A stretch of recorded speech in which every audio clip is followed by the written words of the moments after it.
One question that often comes up is what translation of Nietzsche in English is preferred? And in answering that, it might be a good idea to look briefly at the history of Nietzsche translated into English. And it's important because I may have mentioned it before, but tough Nietzscheanism is actually a form of English Nietzscheanism. Tough Nietzscheanism is the English reception of Nietzsche in the late 19th and early 20th century. That really betokens and is designated for me as tough Nietzscheanism. That's not to say there wasn't tough Nietzscheanism anywhere else, but in English translation of Nietzsche in that period, you have a perfect encapsulation of what tough Nietzscheanism is, with the various translators and their own works in and around Nietzsche, as well as their translations of Nietzsche. So if we start at the beginning, the first English translations of Nietzsche are in the late 19th century and are done under the auspices and by Alexander Till, a Scots-German professor and a profound Nietzschean himself. He took on the great task of translating all of Nietzsche's works into English. He didn't complete this task. I think he ran out of finances to do it. He completed 4 volumes and was joined by Oscar Levy when he got into difficulties, and Oscar Levy took over the project and got different translators in on some of the books. So Till did a version of Zarathustra, the first English version of Zarathustra, which is a good translation, but Oscar Levy replaced that version with one by Thomas Common, although Thomas Common did work from the Till translation because it was a good one. The main problem with Till's translation was Übermensch was translated as beyond man. It looks like there was an attempt at that time to try and create a unique Nietzschean version of that word, when really and truthfully all that was needed was Superman, because the term was in the language before Nietzsche. Nietzsche was using a term, the Übermensch, that was already translated as Superman or superhuman in English at that time anyway. So Common replaces Till's Beyond Man with Superman. But if we just look at Till's translation, I have one of the books here. It's the translation of the Genealogy of Morals. This is a 1889 book. At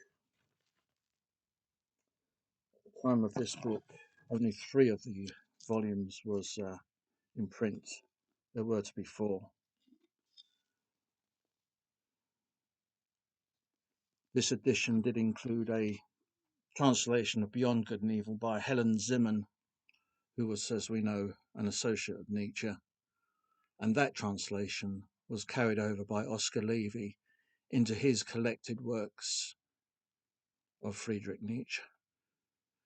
And that great, world-breaking edition was authorized by the Nietzsche Archive. Oscar Levy went over to see Elizabeth Forster Nietzsche and got her blessing to produce a full translation of the completed works of Nietzsche, all his published works, as well as some unpublished works and some notebooks included, but all the published works were there. So that vast undertaking, and Levy detached himself from it by being purely an editor and getting other translators to do the work, and then editing the whole lot to make it commensurate, and then adding a vast index, which is very useful to scholars to this day. So this Oscar Levy complete works which has some 18 to 19 volumes, was completed just before the start of the First World War. Volumes started to come out in the early 1900s. I've got one here of 1909, and I think the whole thing was completed around 1913. And I've got here first volume of The Will to Power. This is a 1909 version, translated by Ludovici. And of course, Ludovici was one of the great translators that Oscar Levy got hold of. Ludovici was a great Nietzschean, great thinker in his own right, a great translator. He added not only translations such as this one, The Will to Power, which is obviously one of the most important books of Nietzsche, but he also added many commentaries and introductions which are very, very valuable for the student of Nietzsche. And these were all limited editions and are quite sought after today. So that was a great enterprise, and that complete edition of Nietzsche's works, which remains the only complete English edition of Nietzsche's works. I know that sounds incredible, but it's still the only complete one in English. That really, in its totality, including all the introductions and commentaries by Oscar Levy, Ludovici, Elizabeth First and Nietzsche, those great works really are the ultimate in tough Nietzscheanism. Those translations to me are the very best and are state of the art because they have the spirit of Nietzsche. They're close to the time of Nietzsche, and I think I've mentioned this before. They're by people who knew Nietzsche, like Helen Zimmern. They're by people who think like Nietzsche, who have similar ideas to Nietzsche, who are influenced by Nietzsche, or else run parallel to Nietzsche. And so, and obviously with Elizabeth First and Nietzsche, someone who knew Nietzsche as well as anyone could, his own sister, and the great organizer and keeper of the flame of the Nietzsche archive. So this complete works, edited by Oscar Levy, to me is the very best of English translations. Cheap paperback versions abound. You can get very, very cheap versions of these, presumably because they're all out of copyright now. Unfortunately, some of them don't include the introductions and the commentaries, but there you go. It's still possible to assemble a very cheap collection of all of Nietzsche's works from the cheap paperbacks. I think Dover reprint them, and so do Wordsworth and various others. Of course, as we know, come the First World War, Nietzsche was embroiled in the propaganda wars that occur in all worlds, as we know, and where Nietzsche was painted as the instigator of German warmongering, etc., so-called. It was the usual propaganda tricks. People like Oscar Levy and Ludovici fought their corner, standing up for Nietzsche like they should, and did. So they carried that flame of tough Nietzschean past the First World War and into the 30s. Of course, with World War II and the calamity of Europe, where Germany was divided into a western half and an eastern half, and the Nietzsche archive unfortunately fell into the eastern half. The communist communists shut down the Nietzsche archive and banned Nietzsche's works because, as with the First World War, so the Second World War, Nietzsche was looked on as the philosopher of fascism. In the Western half, in Western Europe and in the Western world generally, instead of banning Nietzsche, it was decided to rehabilitate Nietzsche. In other words, and again, I've discussed this in other videos, to turn Nietzsche into a kind of liberal, democratic, existentialist thinker, kind of Kierkegaard type figure. Sartre, Camus, all those, Hermann Hesse, all those kind of writers then are grouped around Nietzsche in order to rehabilitate him. This was done in the 1950s, particularly under the auspices of Walter Kaufmann. This is the book on Nietzsche, which is Nietzsche, philosopher, psychologist, antichrist, or some such. This was the book that, in my mind, did a lot of damage to Nietzsche's work. And Kaufmann himself embarked on his own translations, trashing the previous translations of Oscar Levy, as I've mentioned, but at the same time cribbing from them a lot. Even so, Kaufmann wasn't able to finish a complete translation of Nietzsche, nor was he able to distance himself from editing and translation. So often his translations are edits. So unlike Levy, who was able to create a proper collected works, which has a distance editor and an index for all the works,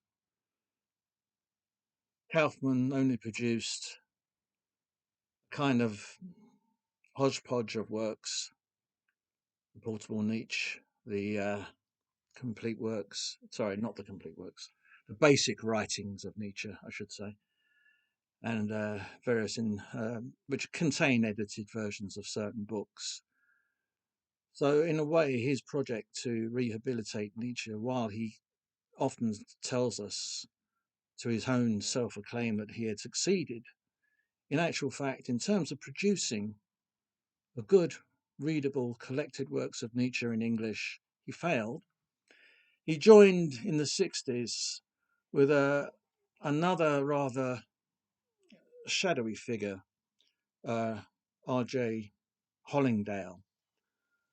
Hollingdale, a socialist, left school at 16 and yet seemingly was able to translate Nietzsche. He writes this book about Nietzsche first, and it's very much in the Kaufmannesque line of thinking to try and put Nietzsche into a kind of rehabilitated bracket. In other words, Nietzsche has nothing to do with fascism. And it was all the sisters' fault, as we've been through that before. So I don't want to rehash that one. So this is where we're at with translations. Generally speaking, we have the beginning of the 20th century with the Oscar Levy, and then we have the post-war Kaufmann-Hollingdale translations in English. There have been some others. There have been some others since. Again, Cambridge and Oxford have put out various translations, but they've all suffered from this piecemeal problem where they've not been able to produce a completed works under one editor with a master index. We have now the Stanford translations, and yet these still haven't been completed. There's still vast gaps in these. And they don't seem to have the raison d'etre that the Oscar Levy edition had. Again, if we look back at Kaufman, Kaufman often said he didn't agree with Nietzsche, didn't like his philosophy, and these editions, this most recent one, is based on the Montanari, a card-carrying communist, who tells us that the will to power was a forgery and some such nonsense as that. And in a way, this is why this edition, while it does have lots of merits and lots of good work and good translators in it, and of course it has, or will have when it's completed in English, it has all the notebooks, it doesn't have the will to power. So for me, any collected works of Nietzsche that doesn't have the will to power is not a completed work, not a complete works of Nietzsche. It must have the will to power in it.